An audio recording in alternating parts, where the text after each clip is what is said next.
I guess I'll call Alano Miller first. He plays Kato.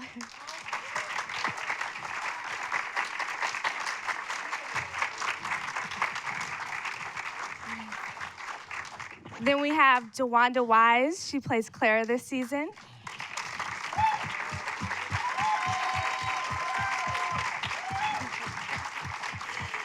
And then we have Amirah Vann, who plays Ernestine.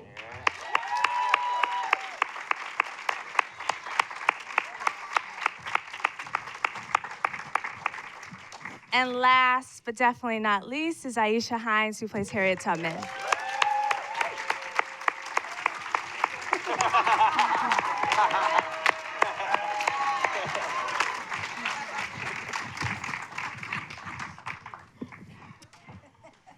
Who's excited to be here? Yes. All right, let's start at the beginning, at the question I hate when people ask me. What was the seed? What put you guys on this stage? Why be actors? Alano, would you like to go first? Wow. I mean, my mom used to always make me come downstairs and perform for the guests who would come to the house. I mean, I just loved it. It was something that I could escape from. I'm from Florida, and y'all know it's hot there. So, you know, my mom would just always have me performing all the time and reading books and poems and, I mean, everything. And so I think that is kind of, it was always in me in that way. I used to listen to, like, Belleville DeVoe and perform in the mirror and stuff like that. So I didn't think I actually had a choice in it. I think it was just kind of in me to just be playful and be creative and think outside of the box and be weird like that. So for me, I was 15 and it was free therapy. It was just, it was free therapy. Same person. I was like, oh, here's a place I can put everything. I mean, that was it, you know, and obviously, not really. I was about to say it's evolved to something else, but I'm still a mess. So, you know, it's fine. I own it, and I'm thankful for a place to put all my shit. It's great.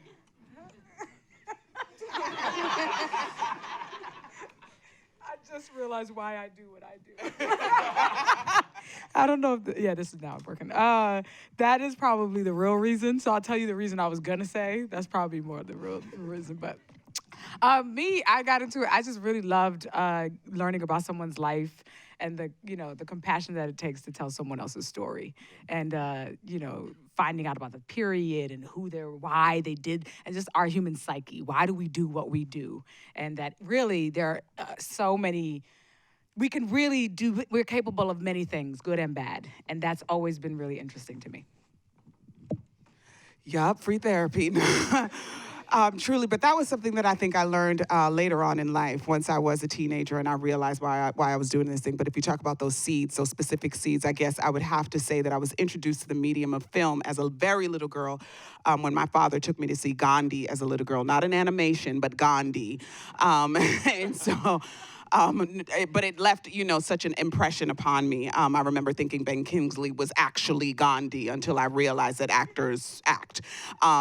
And then the way I was introduced to the medium of theater was going to see Sarafina. That was the first Broadway show that I saw.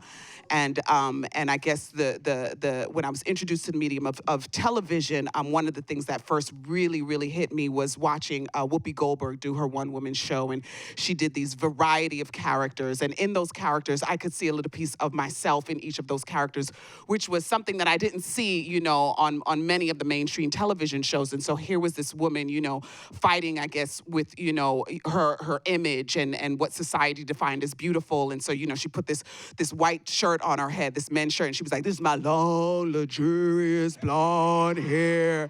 And I was like, she gets it, because I was trying to live up to this standard that I wasn't naturally, and so she was speaking to that thing in me. And so I was like, I want to do what she's doing, and I want to do what the little girl in Sarafina was doing, because here was this little girl, a youth, who was speaking to this apartheid that was happening, in South Africa. And I was like, I want to do what Ben Kingsley is doing, which is giving a voice to, one of the great heroes, Gandhi. And so here I am doing Harriet and getting all this free therapy.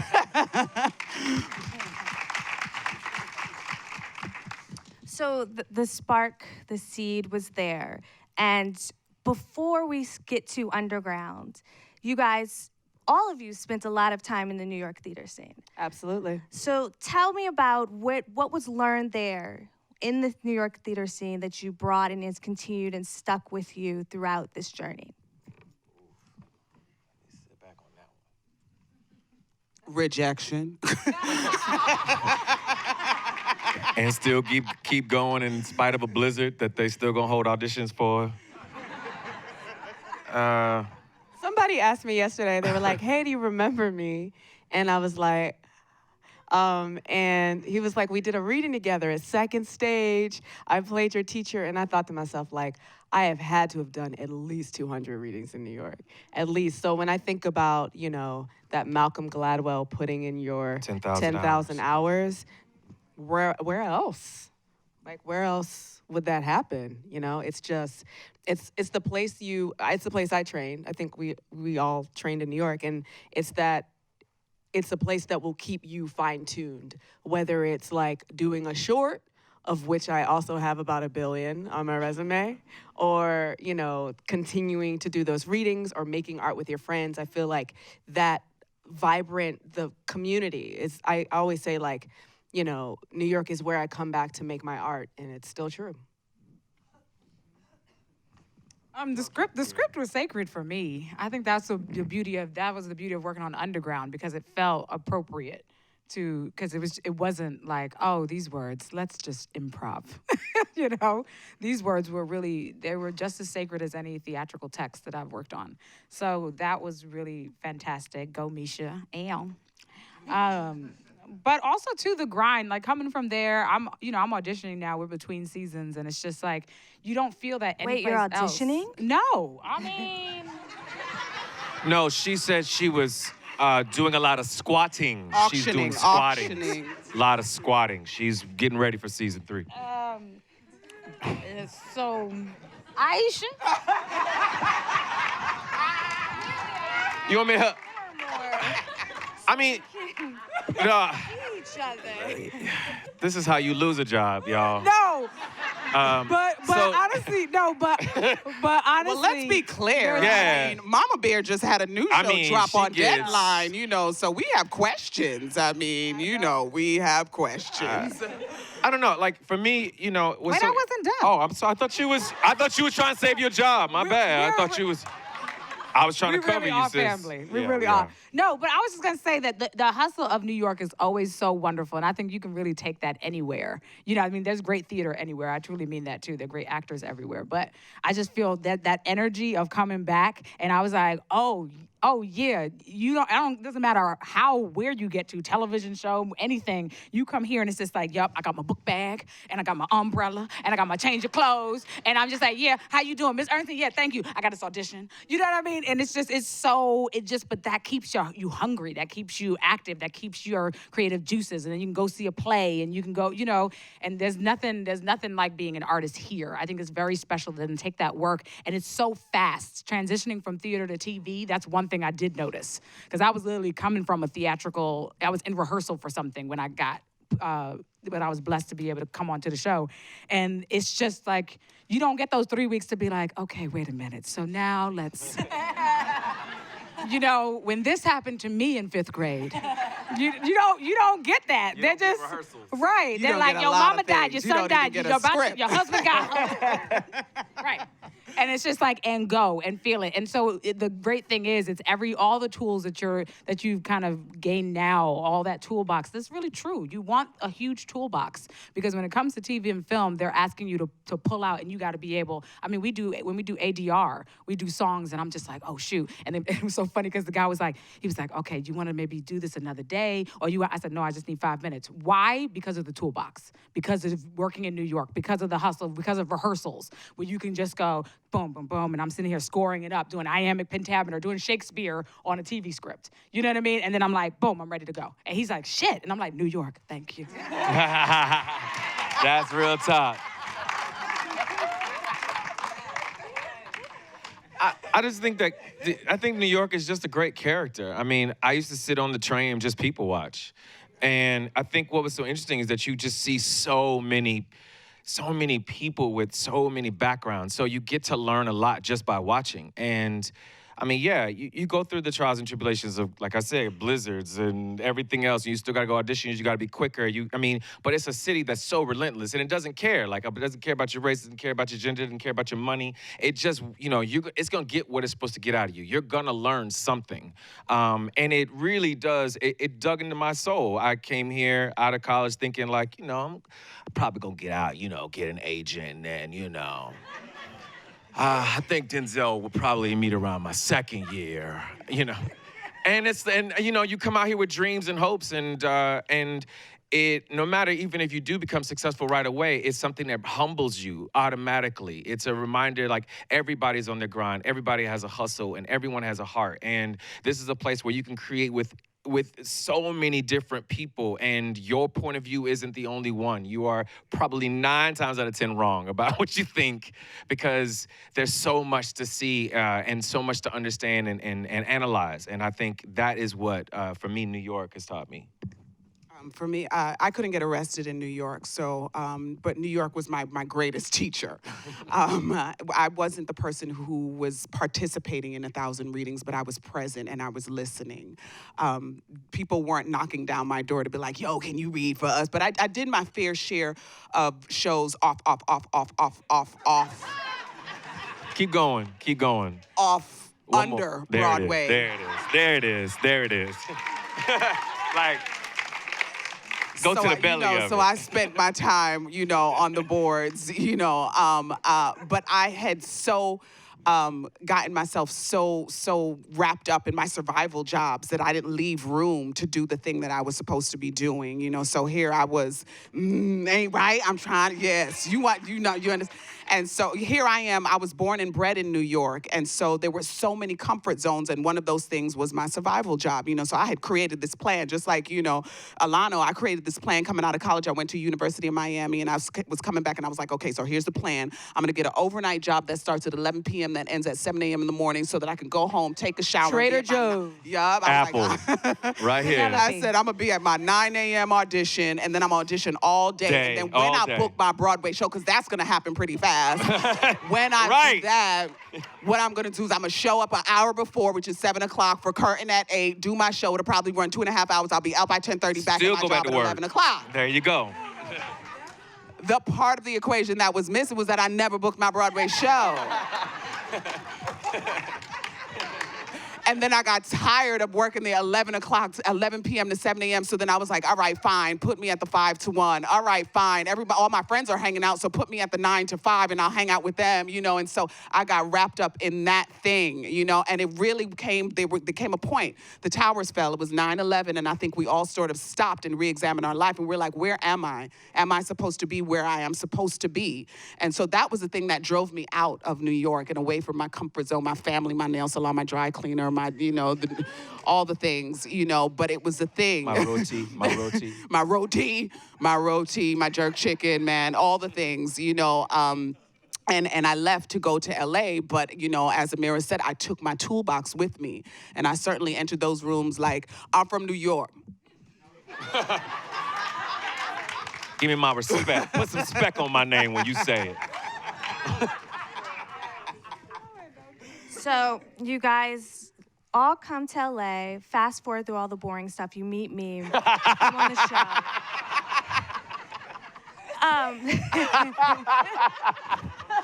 So this one's for DeWanda and for Aisha. Talk about coming on, well, yes. Okay. Coming onto the show, going through the casting process. What was the casting process like for you, for Clara, and for Harriet Tubman? Oh, wow. So, I was stalking the show, obviously. I was literally there all the time. I was there first season. I was there during all the press. And at the time, I was working on my first series regular role, Shots Fired. And so I self-taped. I didn't have all of my nerdy self-tape equipment, AKA good lighting. So my self-tape was below average. But I did my best, and I stand by it. I did my best. I focused very heavily on Clara's Gullah accent, again, New York.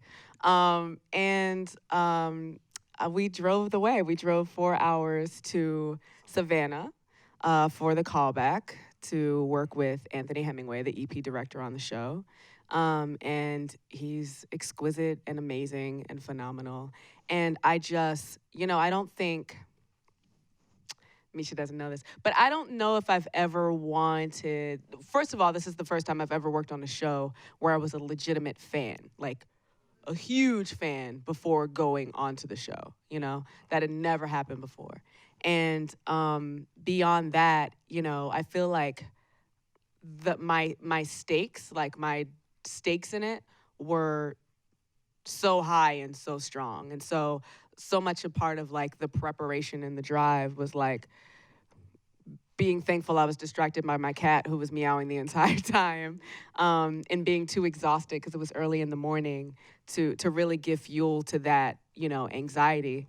And to just go in and the most beautiful thing I find, how you look at TV and the casting directors on TV are all like monsters? And some of them are like monsters in real life, but a lot of them are really gracious. And so I was just really thankful, in this situation, this setting, for a gracious casting director and a really gracious director, and it was like theater. It was like a work session, and we really worked and, had to have conversations because like every character on the show, Claire is immensely complex and has this crazy journey. So, yeah. That was my process. And then we cast you. And then you cast me, and it was a battle doing 5 episodes, but that's Hollywood stuff. Well, everybody knows that Kato always has a plan, and so Kato had a plan. While DeWanda and I were working on Shots Fired, enter her husband, who was Alano Miller, and he came there with this plan to plot, that both DeWanda and I were going to be coming back to the underground with him. And so the conversation sort of began, and I was, like DeWanda, very much a super fan of the show, and so, I absolutely entertained that conversation, like, yeah, but not in a real way, like, this is not really possible because there's nothing for me to do. I mean, there's the only characters are like Harriet Tubman and like Clara, and I can't play those, so what am I gonna do? And I was like Harriet Tubman. And so enter Anthony Hemingway to come and shoot one episode of Shots Fired, which was divinely appointed. And so he comes in and he continues the conversation that had begun. And he was like, they're gonna be, looking for Harriet Tubman. And I was like, yeah. And he was like, I'm gonna put your name in the hat. And I was like, yeah, I'm gonna fight for that. Yeah, whatever it takes, I'm gonna fight for that. Meanwhile, I'm like, they're never gonna cast me, so I'm not fighting for nothing. All the way up until but the I audition. got all the language. I'm like, yeah, Anthony, yeah. And so, so then it starts to actually happen. Now, the conversations start to happen. Now my agents get involved and they call and they're like, so they want to set up an appointment. So I was like, oh, a word? Okay, all right, so, get your gloves on. It's time to actually now fight. So now I'm excited and I'm into it and I'm like, all right, it's going down. We fighting. They call, they like, your appointment is on Thursday, this is a Tuesday. 5 minutes later, they call and they're like, you cannot audition for this because I was contracted to another show. And so they're like, they called the network and they were like, no, we can't have her do that show because of scheduling. We want to go back into production for our show. It's going to conflict. I then put in a call to the DeWanda and Alano was like, they won't let me audition. Literally, like FaceTime. I was like, they won't let me audition. And I was in New York at the time, and I'm sitting at this restaurant, literally trying to pacify myself with some chicken wings, like, no, but they just said. And they literally were like in the face of the FaceTime, like, no, you call it, look, go over them, go around them, no. And so I was like, all right, okay. And I was like, dang, I guess this is what the fight is. So then I did 2 things. I actually sent a text message to another actress sister that I knew, and I was like, yo, they auditioned for Harriet Tubman. They don't want to see me, but you make them see you. Because I was like, if I'm not going to win, somebody got to win. So I hit up my sister, and she was like, I'm on. I was like, if they say you too young, just tell them to see your tape. Just, I gave her all the ammunition. And then I called back my agents, and I was like, listen, you guys, we got to push. We got to figure out this way. And so they weren't really on board right away, actually. And so I fly back to LA on Wednesday, and I'm still a little bit down. And Thursday morning comes, which was the day that I was supposed to be auditioning that afternoon. And I'm sitting at breakfast with another actress you may know, Niecy Nash. And so we're just, having our sister catch up. You go back to LA, we're at breakfast. And so we're talking, my phone rings, it's my agent. And so he was like, listen, we'll just cross the bridge when we get to it. Go in there, do this audition. We're about to send you the material. We're about to send you the material. We're about to send you the material. Today, for this afternoon. Okay, so I'm like, nah, wait, hold up, wait. Can I see them tomorrow? Yeah, that's foreshadowing. For episode 6. I'm saying, I said, can I see them tomorrow? So they're like, no, the producers won't be in the room tomorrow. You know how important the producers in the room are. And so they were like, we'll put you on tape if you go in tomorrow. So I was like, nah, I'm not doing this on tape. So you can't put Harriet Tubman on tape. So I was like, no, I gotta go into that. So I'm going at it frantic. And I'm like, you guys figure it out, maybe. And so Niecy literally quietly stops cutting her egg. She was like, baby, honey. That is her voice. I just said a prayer for you. That's your role. Now, do you want turkey bacon or turkey sausage? Because the waiter wants to take the order. The waiter is waiting for. So I was like, so I literally get off the phone. I take a couple of bites of my breakfast, and then she was like, honey, calm down. I pray for you. That's your role, Aisha. All of this right there that you doing.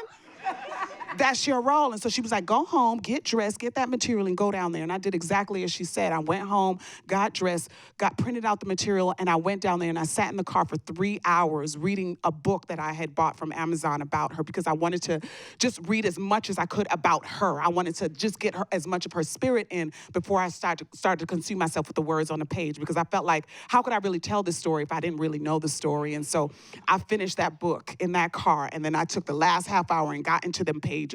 Then I walk in, and all of a sudden, all these people are skipping me, and I'm like, but it's my audition time. Like, what we doing? And I'm the last person in the room, and so I walk upstairs. It's just all these layers, and so I walk upstairs to get to the audition, and Misha comes out the room, and I'm like, where is she going? And so she's like, hi. And so, because that's what you sound like. So I was an honor to be on Underground. She was Thank like, you. I was like, and as Dee talked about the grace in the room and all the wonderful energy, I'm like waiting for Misha to just give me that look in the room. And so she's like, I'm not going to be in the room, but good luck. And so I was like, but my agent said that the producers were going to be in the room. Like, what? So I walk into the room, and Big Bear, Anthony Hemingway, is in the room, with this posture, just waiting to receive me. And the casting directors are in there. And we do this audition, and it all came out. And here I am sitting on the SAG panel now.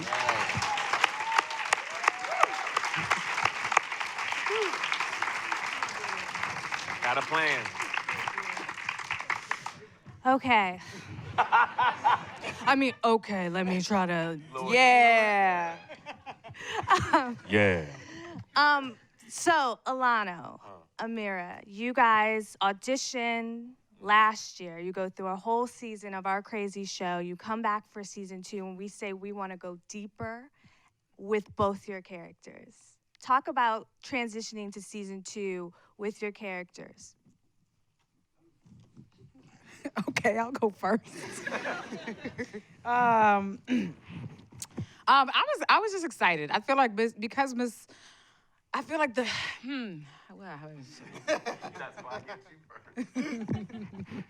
you're in such a different place. You were in the house, and now you're out in the fields. You're maybe the freest you've ever been, and you're the most I would say unhappiest you've ever been. You're in a place. Talk about going there and taking Miss Ernestine there.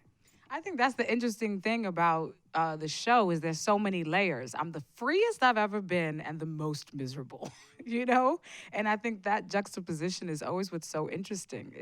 Just like you're in the house, but then you're consumed by everything that has to do with the people who are enslaving you. So it's just all those contradictions and having to live with them and have them resonate in your body is always really interesting to me. And I think season 2, especially because she's going through things that people are going through today. And I think that always is very appealing about Miss Ernestine to me, that I love, is that I felt like the first thing I felt when I was reading the scripts is I was like, oh, this is gonna be great.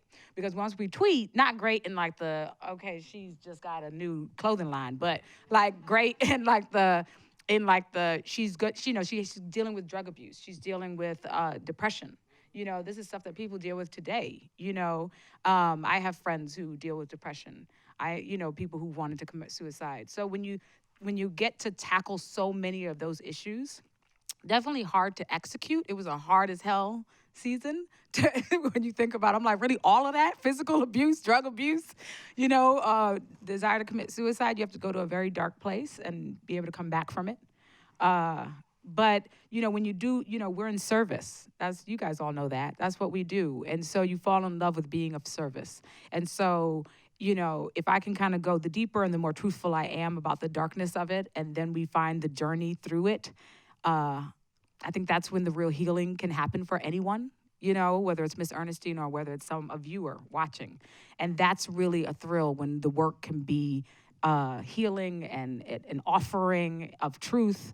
So I think that's the most thing that I get excited about, because I look on the page and I go, I know that present day, it's still relevant, and people are going to be able to identify once again and say, oh my God, that's me. I'm going through that right now, and da-da-da. And if I can tweet out something, because we live tweet, I think that's modern day, which is actually a plus too, is that we have these relationship with our fans. Like, I have so many young people who I tweet all the time, and I'm like, girl, did you fill out your college application yet? You know what I mean? And it's like, real talk. And it's really exciting. So when you have that experience, it kind of takes the art to a whole nother level of giving that satisfies the soul. So Misha comes to me and she says, Alano, let's have lunch. So I'm like, great, let's have lunch. Let's sit down. We sit down and she's like, so I want Kato to be deeper and darker. I just really want you to be able to go there. More buff. Yeah. She's like, and I need you to okay, all right. She's like, I want you, he's gonna do this physically, he's gonna blah, blah, blah. So I need you, to get ready for all of that. So I knew exactly what that meant. So I was like, okay, great, we're gonna do that. And then I was like, well, what are we talking about? Like, what are you at? When you say deeper and darker, I don't know what that means. So I started going on Netflix, watching serial killer shit. And I was like literally just searching for anything. I was like, because everyone else had books and shit. Like they had books to read, and movies to watch. And I'm like, well, what's my movie? What book can I, They were like, eh. So I was like, oh, you're just not gonna talk to me about it. Okay, so I'm just gonna watch serial killers and stuff like that for a while. And then what ended up happening more so was really the circumstance that actually built Kato for me. Was that, so Journey was pregnant. And she had to be shot out first. So what it did was we had to front load. So it put me waiting. So now I'm at home every day. And by home, he means Savannah, Georgia. Right. And I'm waiting. And it's now a month. And everyone's coming home and they're talking about their time on the set and just excited, and oh, we killed that scene, and oh my God, I was in the fields and they did this, all this stuff. The fight scenes, and the snake almost bit me. I mean, all these stories, and I'm like, and it just kind of got under my skin. It made me very angry because I was itching. So it was almost like, I couldn't keep myself still. So she had me in training. We were doing boxing, and I was, learning a different style of boxing, and every time I was just finding myself trying to fill my time, and it just kind of built in me where I was, like Kato, free, but I wasn't satisfied because I wasn't doing what I want to do. I wasn't available. So the circumstance, I think, is what kind of catapulted me. So by the time I got on set, I had Joe Pekaski on set the first day, the other EP creator, and he came on, he was trying to tell me little things, and I'm like, nah, don't talk to me, son. I was so ready, you know what I mean? You get to that place where you're like, I just want to be I've been waiting, I've been sitting on it for such a long time to get this out of me. And I think that's what kind of started. And Misha would say it all the time. She's like, this is the best thing that's ever happened to you. You not working? She was like, I'm going to do this more often. And so it became this thing where every time I got a chance to even just say words or be working with one of the actors, it was like a dream come true because I was getting stuff out of me that Kato was ready to explore and go through that journey with. And it's been one of the this show is one of the hardest shows I think anyone could say they've been on. And because it challenges you, not just physically and mentally, emotionally, but spiritually. It takes you in some places that I don't think, you can be aware of. Africanisms are real, and people just don't know how this is generational. It is in your system, it is in your body, it's in you. And so it is very important we keep our space. It's a holy grail for us. We take it very serious. Not to the point where we can't have fun and that we don't commune, but we don't play games when we get there. Like, this is like, we know we're giving voice to the voiceless. So that, for me, for all of us, anytime we get any bit of information, we pass it on to each other. We're constantly, what book did you read? What movie did you watch? What biography? Who am I meeting? I'm meeting Frederick Douglass. I don't know enough about Frederick Douglass. Let me learn more about this character that I'm about to meet, even though we may have 5 or 6 scenes. I'm meeting with Harriet Tubman. I don't know that much about, my character doesn't know about Harriet Tubman. Let me go and find out about Harriet. What should I be looking at? And how we play towards each other. The respect, the lack of respect, all those things, I think, is what this show kind of gives you. And with the writing, with the directing, and with the acting, it sets you up to win, but where we don't leave you to fall. But at the same time, you have to want it. Like, you have to want it. So, thank you for that. So talking about the difficulties of this show. Snakes. Snakes, heat, all of that. I want each of you guys to go through and talk about what you did to prepare for what was your most difficult scene. And then I also want you to tell us what was the one that was the most exciting for you. What moment did you have, like, that actor breakthrough where you were just like, I did it. I did that one. And you'll tell us if we're right. Because she was like, in the editing room, you were wrong. You were wrong in that scene. We had to make that better. I would probably say that the most difficult thing ended up being the most exciting thing as well. Obviously, that Minty episode was a monster and a beast. And while it was the scariest thing, it was also the most exciting thing to challenge, because it's like, if I could really get to the other side of this thing, impossible will be nothing from here on. And that is what it was. Like, I looked at that thing and it had impossible written all over it. Like, it was bathing in impossible sauce. And you looked at it a week and a half before you had to do it. And I looked at it a week and a half before, so, yeah, right, she gave the face like, ugh. Right, we talked about, the luxuries of training in the theater and having that option. And so here she writes this theatrical piece for television, but yet doesn't give us the respect of having some training, some rehearsal time to actually execute said thing, And so I'm like, you're writing a one-woman play? Okay, for sure. Let's do this thing. This has never been done in television. I'm on board, Misha. This is dope. This is amazing. I love how you do things that's never been done. So here we are, and I'm thinking, surely I'm getting this script 3 months in advance, So as we're shooting this second season, I could just peek in, at a page per day and be like, got that. And the next, let's move on. No. So then I was like, surely I'm getting this thing 2 months in advance. No script. A month in advance, I called the Millers. I was like, yo, call your girl, please. Like, does she expect this to happen? Like, what, who's gonna do this? Is she gonna do it? No, you gonna do it. If I'm gonna do it, I'm gonna need a script. No, you gotta make it up on the spot. It's Harry. And so here the script comes to me, half the script comes to me 10 days before we're supposed to shoot it. And the this is other actually, half. because we wrote half the script, and then I knocked on Alano's door, his trailer, and I came in. I was like, can you just read this out loud? I just need to hear someone else read it. He reads it out loud. We finish. He's like, I'm gonna be right back. I just need to go to Aisha's trailer and talk to her for a minute.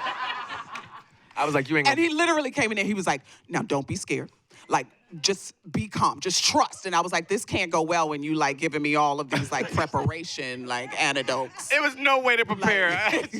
This won't go well. This can't go well, you know. And so literally 10 days before half the script, 7 days before the second half of the script. And I was like, kumbaya, my lord. Kumbaya, because there's no way, like I was calling on every ancestor by first and last name to come and visit and get this thing in my head and out of my mouth. And so it was, you know, and so it was, but I definitely was looking at it like a huge mountain and it seemed incredibly impossible. And I went through all of the emotions. I was very afraid, you know, I had the meltdown. I called the Millers again and I was like, I can't do this. And they were like, you're here now, so you're gonna have to do it. Like, God didn't bring you here if you weren't supposed to do it, you know? And so I was like... Yeah. She murdered it. So exactly, I feel bad here for we all the are on the Harriets other that side come of it, behind and you. it's now the most exciting thing, you know, that I truly have ever done. I will follow because I am used to following Aisha and being really lame after Aisha speaks. So I have no feelings about it. See Pace Magazine. So you know, what was interesting is I had a really crazy year last year. And so I had started working on another project. I started working on She's Gotta Have It. And what was supposed to happen was I was supposed to wrap up Underground and they were delaying production. So, and then I would go and work on She's Gotta Have It. That did not happen. What happened was a hurricane. So production was delayed a week. And I started working. So I finished, essentially Clara's largest episode is episode 207. You know, it's when she has like, if any of you watch the show, the arc is insane. It's so great. It's my favorite thing ever. You know, she goes from this wonderful like island girl wallflower, this Gullah girl, to being like, I'm Queen Bee now. It's the best thing ever. Like full corset, sauntering around the plantation is the best. So, you know, I had to come over 2 weekends to complete production on Underground, and up until then I hadn't had a single day off from She's Gotta Have It. I worked like 45 days straight, including weekends, and it was a true test of trust. It was that moment where I had to be like, one, all of last year was a lesson in like, oh, am I working harder than I thought I had, like that I have to? You know, because we feel like we get attached to all these things, these rituals for the most part, that we think we need or we have to do. And last year I really could not implement 1/5 of them. You know what I mean? And that in and of itself was kind of like exceptionally eye-opening, a tremendous trust fall, and really freeing. And so it was the same kind of experience where, you know, the weekend, that week, those 2 weekends were the most challenging and the most satisfying to bounce from 2016 to 1860, you know, two completely different women, but yet find what was interesting, you know, finding a certain kind of thread between them. It's just like, it was that God-given thing that I feel like one informed the other, you know, so that they were almost in conversation. And it was a dream come true because working with Amirah was an absolute dream come true. For me too. And she's just, you know, she's a dream. And so there's a scene where they just like, you know, it's just two women over tea. And y'all should watch the show if you don't.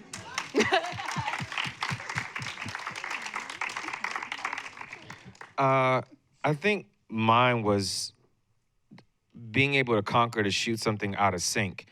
You know, normally everything is like, you know, you do episode 1, and you do episode 2, and then episode 3. And then for me, it was episode 2, then it was episode 10, it was episode 6, no, 5. Yeah, it was episode 5. Then it was episode 7, then it was 4. Then it was 8 and 9, then back to 10. And that was very challenging because you're going, I That's don't. being generous. It was way more roles. Right, and it was like, well, we don't like that. Go back to 4. And it was just that. I think shooting something out of sync and just going, where is my character at this point? Does he have eyebrows? Does he not have eyebrows? Does he... And I just, and where is he emotionally and all those other things, and you just trying. I remember the first time she handed me the line that now I love, is one of my favorite. I ain't never been a nigga. I've just been Kato, and it's like one of my favorite things. But when she gave it to me, it was episode 10, and it was the second. I'm like, well, wait, what did he do to get to this point? Like. And why you don't got eyebrows? And what? And I was just like, well, what? You don't got no eyebrows? It's like, and it was just one of those things where it's all trust. It's all trust, and being able to give over to, to being open and free and flexible. And I think that was, like, if you can conquer that, it's the same thing. It's like, if you feel like you can conquer that, you can conquer anything. Still fighting for tooth and nail for every, his humanity, fighting for his voice, fighting for all those things, and still being able to be present and open to whatever things they're gonna be. Because, there was a lot of challenges with season 2, as there are with season 1. Like she said, it was a hurricane, and it was a tropical storm, and before that, it was a tornado, and it's constantly something. If it's not one thing, it's the other. And so, but to be able to conquer that makes me go, man, like, shit, I know Kato. That's what's up. I think, God, yeah, Miss Ernestine went through it this season, y'all. I think one of the hardest but then loveliest, I really enjoyed, oh God, my thoughts, I'm like, it was really, the suicide, when she goes to try to commit suicide, wasn't as difficult as building up to the depression to want to commit suicide. To getting in the mindset of giving up. That is hard. That's very, very difficult. And to realize how much you have to turn off from the world, and how perspective has to be dark. And the things that I realize that I do in my personal life to not have that happen.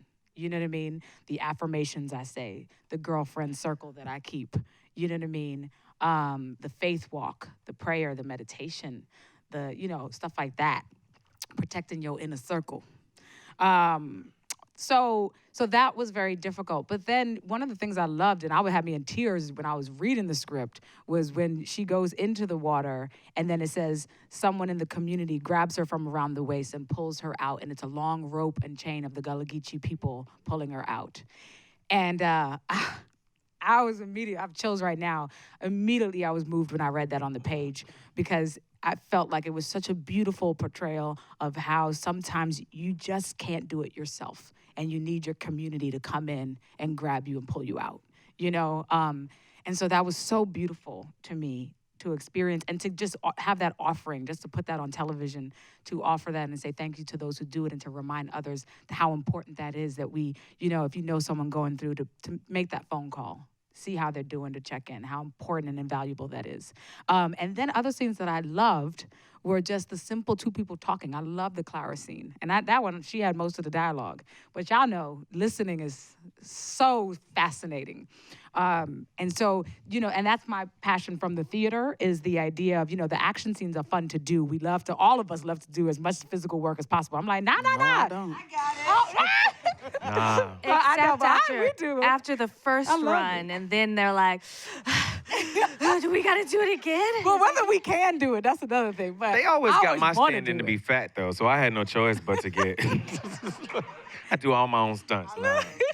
But I loved it. But what the hell was I saying? I love to do it. But the yeah, listening, listening. the caring, loving, yeah. No, but the two people scenes, the action scenes are great. But the dynamic of that traditional, a scene written just well, where two people are sharing, they don't agree, they don't necessarily agree, but they're just, it's just the thoughts going back and forth. There are a bunch of different layers. So that's one with Clara, and then one with her dad, when we're sitting on the island and we're just sitting on the rock, and he's telling me, like, what are you doing? And she's at her lowest, and she's just like, your God doesn't do anything for me. But she wants God to do something for her. And that battle, which you see, is just, and that's the layers. That's everything that we learn about. And how do you play those layers? And, what are you playing in that moment? What do you want? But then what do you feel? What do you wish and hope for?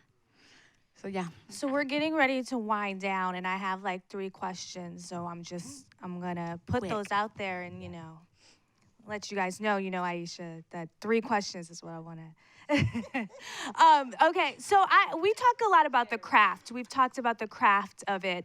Tell me about the business side. I feel like that's a thing I never learned about in school, and that they didn't tell me anything about the business side of this business. So what's the best advice business-wise have you learned about being an actor? That's an education that I'm still sort of getting. And I guess the thing that am learning, and I would impart to others is probably don't resist it. I think innately as artists, you sort of want to live in the world where you're doing the art, and you're living in the art, and you're speaking art, and it's all art, but it is business, and it's kind of a push and pull, because it feels like the business side is contradistinctive to the art of it all. It feels like it's a whole nother language. It feels like you have to think with a different part of your brain. It feels like your impulses, even talking about it, is a pollution to the art itself. But I'm learning to not be resistant. I'm learning. I'm gonna piggyback, because I'm just kidding. No, but I'll piggyback. Kind of. I feel like I found the most success when I learned how to love things. Like very early on, I started auditioning when I was in college. And I was like, I gotta learn how to love auditioning, because I gotta do it. And I'm a really transparent person, so if I don't love it, everyone's gonna know. You know what I mean? And so I feel like every step of the way, every new stage, every, new thing bridge that I've crossed, I'm like, what is in this thing?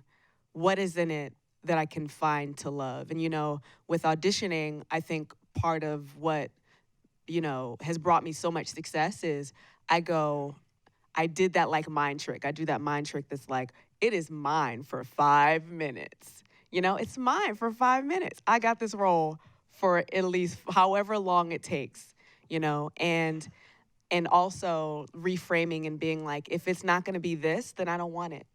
And that's how I let it go.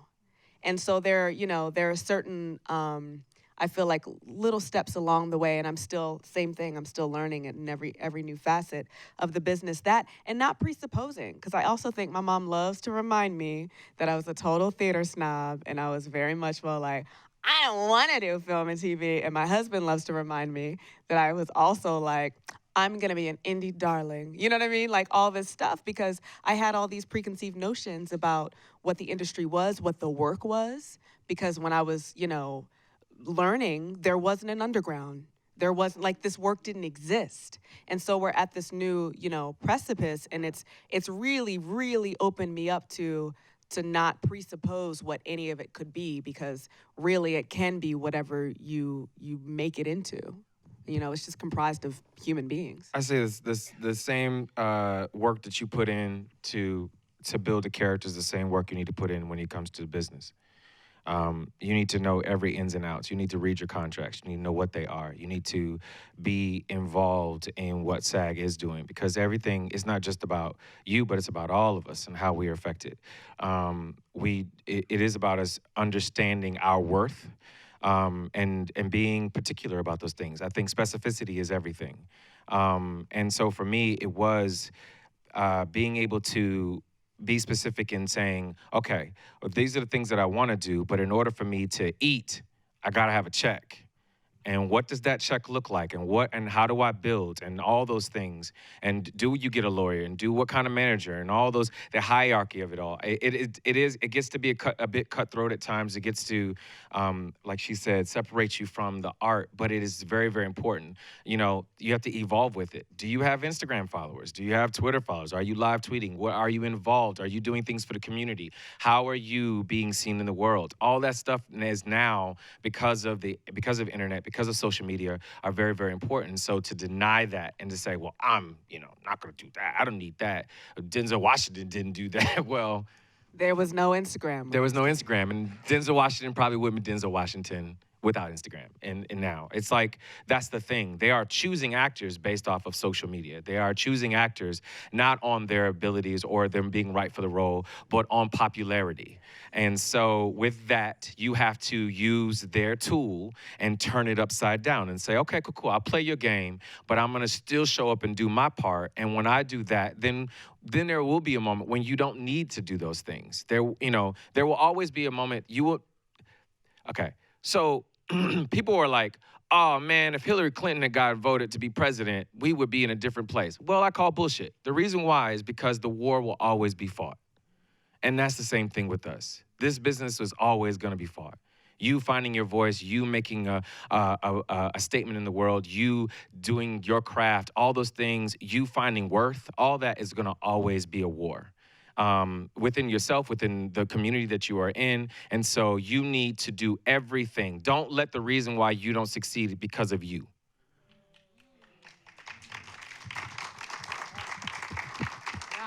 I would say too, you just remember, you're an authority on what you have to offer. That's what I'm learning. Is even with social media. I was at some church and a sermon, and the pastor was just like, you have all these followers, but they're following you where? And I thought it was a lovely question because I had just started on social media, and I started realizing when I had like the girl who plays young Rosalie in a flashback, and then I saw she was following me, and I was like, oh boy, because she's like 8. You know what I mean? And when you have an 8-year-old young woman going like this, Miss Ernestine, you gotta hold that. You gotta realize when you post half your titty hanging out that she's seeing that. I mean, just real talk.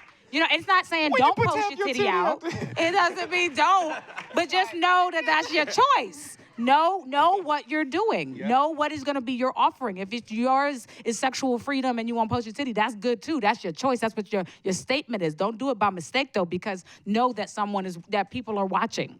And I'm not an advocate one way or the other. I know what I'm an advocate for me.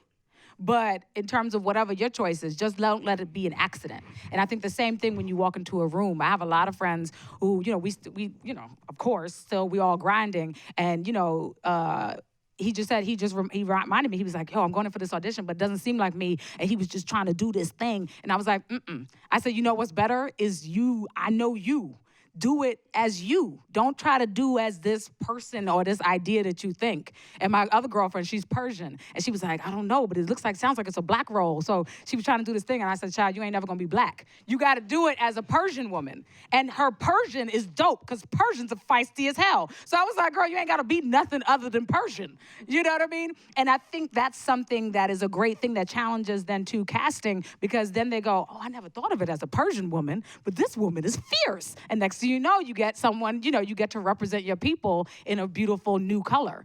So always remember that you are the authority, and they need you. As much as I know, I remember being told that, but it's like, really get that in your bones. Make it part of the creative. When you have that audition, it's like, ooh, what do I want to do with this character? You know what I'm saying? And how do I make them nuanced? So it's not the same, girlfriend, da-da-da. It's like, what are the colors that I can bring from my own personal experience? Because your personal experience is not, we're all different, and that's what's gonna make it special. Once you try to do what you think they want, or what you think that like, oh, I see Aisha, okay, I'm gonna try to do it better than Aisha. You messed up already. You know what I'm saying?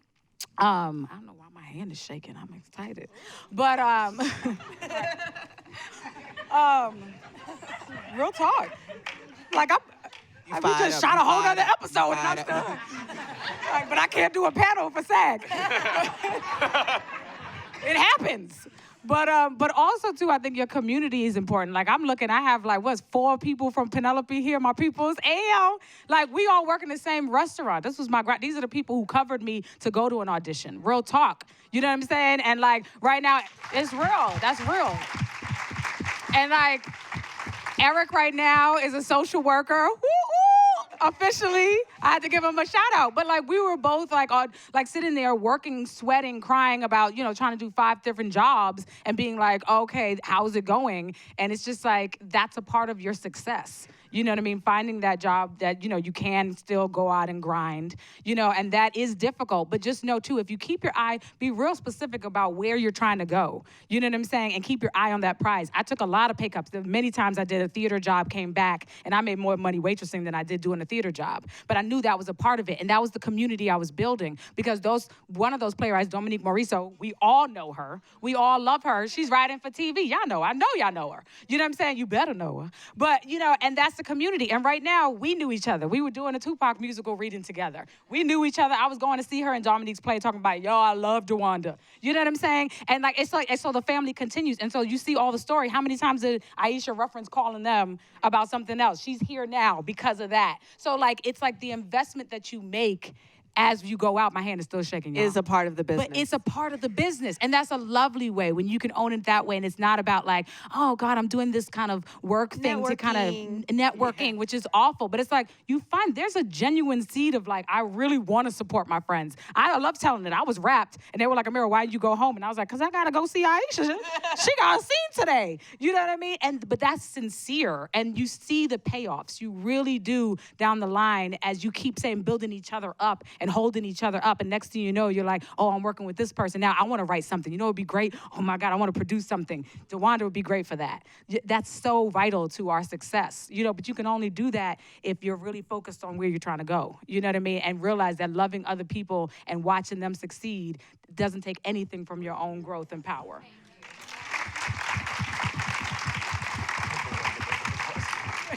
So my 2 other questions turned into thank you all for coming out tonight.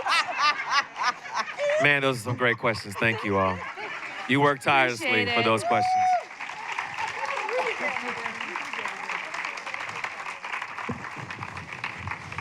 Thanks, everybody. Thank Thank you all. you.